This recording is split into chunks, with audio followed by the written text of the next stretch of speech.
Kenny Ryan today seemed to make a statement he prefers to be in the lineup. Well, he did. He made a loud statement today, I think, Todd. And as you said, came in, gave us great minutes on that fourth line with Stobbits and Devan. They scored a big goal for us. And Kenny's one of those guys that can be an unsung hero. He kills penalties. He plays against other teams' top lines. And he gives you that speed and energy that you need on your depth of your lineup. So a big goal by that line, and he was real solid.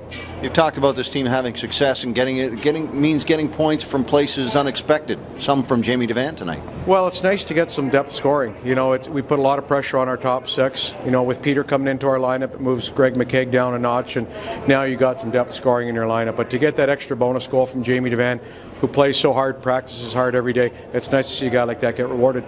Thoughts on Peter Holland joining the lineup? Good. You know what? He's so dynamic. You know, the challenge we have now is, you know, you play him with Kozin, Levo, Abbott, so we'll have to make some decisions as we go forward. He's a puck possession guy. He likes to move the puck, and he's just so dynamic through the neutral zone. So a good effort by him. He hasn't played hockey in a long time. He's been off for quite some time here with the break, so he'll only get better as we go. Were you happy with the chances that you were getting as far as scoring is concerned? It seemed like the shots and the chances were almost equal in the first. Well, we came in after 20 minutes, and if you go back to the first period, we had some glorious chances. I think Josh Levo had 3 himself. 1 was off the post, so it would have been nice maybe to be up 1 or 2 after the first period, but we stayed with it, and you know, they got 1 on a 5-on-3, but we stayed with it. And one thing about this team, as you well know, is they don't quit. They play hard every night, and it was nice to get back in the game and eventually take it over. Steve, the Barons are 1-19 when trailing after 2. How does that affect your game plan going into the third period? Well, we've always tried to stay true to our identity. I think our record winning after 2 is pretty impressive as well. So we just want to make sure that we don't give anything up. We stay disciplined.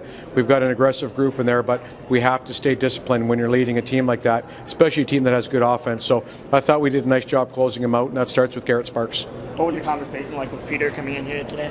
Great. You know what? I have a relationship with Peter. Obviously coached against him a number of years in Guelph and in Brampton. He's a Brampton kid, so I've known him pretty well. And to see him come in with the attitude, no different than the Bodie or the Ashtons or the Domingos guys that have come down. He fits right in. We've got a great dressing room in there, and he fit right in. You've seen Greg for a lot of years now.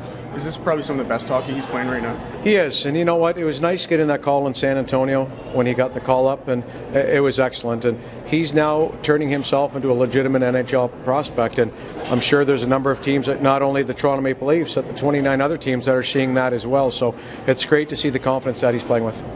Tyler Biggs has seemed to turn a corner for himself lately this year. Playing with Mike Ducko and Jared Smithson, have you seen the big confidence boost in his game? No doubt. That line's been dynamic. They had the task again of shutting down Lander's line, one of the top lines in this league, and they've done great jobs. You know, you can tell Mike Duco's got some NHL experience, the way he handles the puck on the wall, and now it's just a matter of Tyler Biggs gaining some of the experience with the Jared Smithson. But he's playing minutes on the penalty kill, and he's playing 5-on-5, and he's definitely playing with confidence.